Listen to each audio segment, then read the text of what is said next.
One of the applications we thought about before we had the computer built, when we were just studying its applications, was to track aircraft, either for the purposes of military air defense or for air traffic control.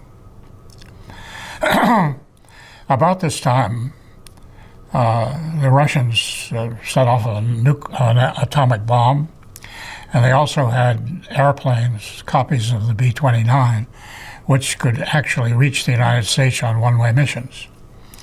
And suddenly the air defense problem became changed from a not very important thing to really probably the most important program in the military.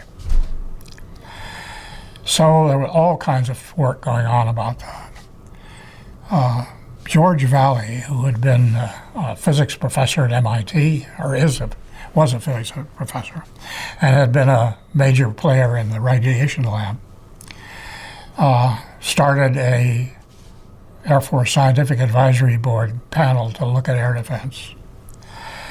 And he was concerned about low-flying aircraft and recognized that there would have to be many radar, because you only get short distances due to the curvature of the Earth.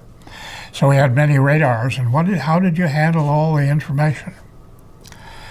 Well, as I understand it, Jerry Wiesner, not yet president of the Institute, introduced him to Forrester. And here was a man with a very important problem, and met up with a man with a possible answer. That was very important to Jay and the rest of us, because the Navy, which had paid for the development of Whirlwind up to that time, had gotten tired of it. For one thing, the Special Devices Center had disappeared, and Whirlwind had been transferred to the Office of Naval Research. The Office of Naval Research was in the business of giving $50,000 grants to college professors, and was sort of taken aback by this $1 million a year. $1 million was a lot of money in those days. $1 million a year development program.